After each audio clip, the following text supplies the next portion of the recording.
কোন এক সময় হযরত ওমর ইবনে খাত্তাব রাদিয়াল্লাহু তাআলা আনহু খাব্বাব রাদিয়াল্লাহু তাআলা আনহুর পিঠের দিকে তাকাইলেন।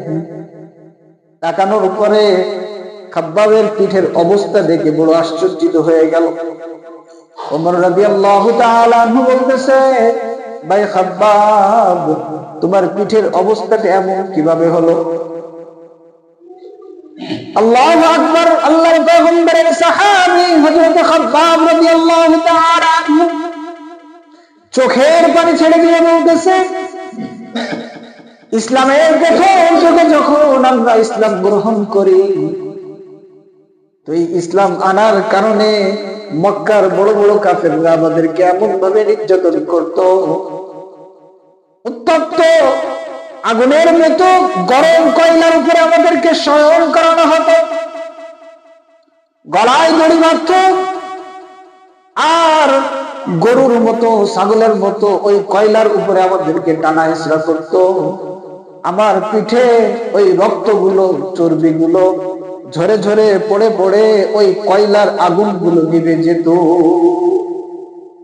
আল্লাহু আকবার। কিন্তু বিলালের মুখে একটা কথাই সবসময়, আমাকে যতই নির্যাতন করো আর অপমান করো, আমি ওই মালিকের দাসত্ব কখনো ছাড়তে পারবো না। এই জন্য আল্লাহ পাক রব্বুল আলামিন কোরআনে বলেন, وَإِذَا قِيلَ لَهُمْ آمِنُوا كَمَا آمَنَ النَّاسُ, তোমরা ঈমান আনো তাদের মতো। আল্লাহ পাক রব্বুল আলামিন এইখানে কোন ব্যক্তির নাম উল্লেখ করেন নাই। মুফাসসিরিনগণ এই আয়াতের তাফসীর করে থাকেন, তোমরা ঈমান আনো হযরত বিলালের মতো, তোমরা ঈমান আনো হযরত সুমাইয়ার মতো, তোমরা ঈমান আনো হযরত আসিয়ার মতো। তারা ইসলামের উপর টিকে থাকার জন্য নিজের জীবনটা বাজি রেখে দিয়েছেন, নিজের জীবনের শেষ নিঃশ্বাস পর্যন্ত ইসলামের উপরে অটল থেকে দেখিয়ে দিয়েছেন। আল্লাহর প্রতি ভালোবাসা তাদের কেমন ছিল! বিলালকে যখন মক্কার ওই যুবকরা, বাচ্চারা আঘাত করত, বুকের উপরে বিশাল বড় এক পাথর এনে দিত, পাথরটাও আবার গরম, তলার বালুগুলো গরম, ওই গরম পাথর তলায় বালুটাও গরম, গলায় রশি দিয়ে টেনে নিয়ে যান আর বলে নবীকে গালি দে, আল্লাহ ছেড়ে দে। বিলাল বলে, না না, আমার জীবন চলে যাবে, আমি ওই মালিকের দাসত্ব ছাড়বো না। अल्लाह अल्लाह क्या मुबारक नाम है, अल्लाह अल्लाह शिकू का काम है। और दुनियार मुसलमान, अल्लाहर पैगंबरेर साहाबी हजरत सुमाइया রাদিয়াল্লাহু তাআলা আনহা ইসলামের সর্বপ্রথম শহীদ ছিলেন। ইসলামে তাকে সর্বপ্রথম আবু জেহেল শহীদ করে দিয়েছিল। ইসলাম আনার কারণে তাকে এত নির্যাতন, এত নিপীড়িত হতে হয়েছিল। আবু জেহেল হযরত সুমাইয়া রাদিয়াল্লাহু তাআলা আনহার লজ্জাস্থানের ভিতরে বল্লম ঢুকাইয়া দিয়া জোরে আঘাত করার কারণে সর্বপ্রথম ইসলামের শহীদ হিসেবে তার নাম চলে আসে। জীবনে হাজারো কষ্ট, হাজারো ত্যাগ, সব কিছু সহ্য করেছে কার জন্য? একমাত্র আল্লাহর জন্য। এই জন্য ভাইরা আমার, আমাদের জীবন তো একদিন শেষ হয়ে যাবে, আমাদের সময়গুলো তো শেষ হয়ে যায়। হাঁটি হাঁটি পা পা করে আমরা সকলেই তো মৃত্যুর দিকে ধাবিত হচ্ছি। কিন্তু আমি আল্লাহর জন্য, আল্লাহর রাসূলের জন্য কতটুকু করলাম? সারাটা জীবন আমি দুনিয়া দুনিয়া করে করে আমার জীবনটা শেষ করে দিলাম, কিন্তু ওই মালিকের খুশি করার জন্য কি করে গেলাম? সারাটা জীবন শয়তানের ধোঁকায় পড়ে আল্লাহর নাফরমানি করে যাচ্ছি। এরপরেও আল্লাহ বান্দাকে এত ভালোবাসে। হাদিসে কুদসির ভিতরে স্বয়ং আল্লাহ তাআলা নিজেই বলতেছে, ইয়া ইবনা আদম, হে আদম সন্তান, তুমি যদি নাফরমানি করতে করতে আসমানের সমস্ত শূন্য জায়গাগুলো পূরণ করে ফেলো, আমি আল্লাহর নাফরমানি করতে করতে যদি দুনিয়ার সমস্ত জায়গাও ঘুরে ফেলো, বান্দা তুমি পারবা না। 10,000 বছর যদি হায়াত পেয়ে যাও, আর এই 10,000 বছর যদি আমি আল্লাহর নাফরমানি করে দাও, তারপরেও এত বড় নাফরমানি তোমার দ্বারা সম্ভব না।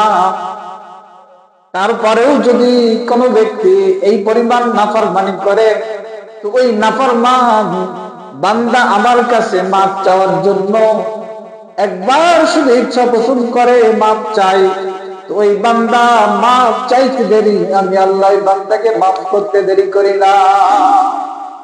বলেন, ইন্না রাব্বাকা ইয়ালামু আন্নাকা তাকুমু আদনা মিন সুলুসাইল লাইল ওয়া নিসফাহু ওয়া তুলুসাহু ওয়া তাইফাতুন মিনাল্লাযীনা মা'আক। আল্লাহ বলেন, নবী আমার, আপনি রাতের ভিতরে 3 ভাগের 2 ভাগ দাঁড়ায় থাকেন, নামাজ পড়েন, আমি আল্লাহ কিন্তু এই দৃশ্য দেখি। আপনি নামাজ পড়েন, আপনার পিছনে সাহাবারাও নামাজ পড়ে, আমি আল্লাহ এই দৃশ্যগুলো কিন্তু পর্যবেক্ষণ করি। নবী গো, আপনি তো নামাজ পড়েন, আমি আল্লাহ আপনাকে আরো 40 জন যুবকের শক্তি আপনার গায়ে দিচ্ছি। জোরে বলেন সুবহানাল্লাহ। নবী গো, কিন্তু ওই সাহাবাদেরকে তো আমি এই শক্তি দেই নাই। তারা আপনার পিছনে নামাজ পড়ে, তাদের পা গুলা ফুলে যায়, পা গুলা ব্যথা হয়ে যায়।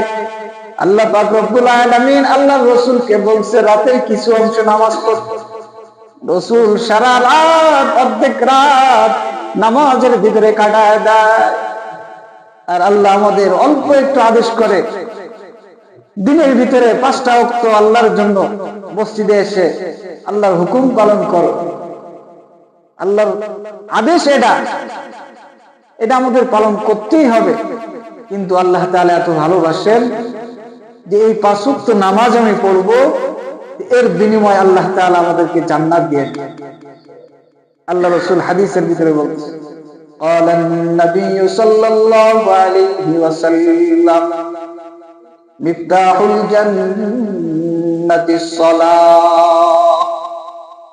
আল্লাহ রাসূল সাল্লাল্লাহু আলাইহি ওয়াসাল্লাম বলেন, ও দুনিয়ার উম্মত আমার, তোমরা 5 ওয়াক্ত নামাজটা ঠিক করো।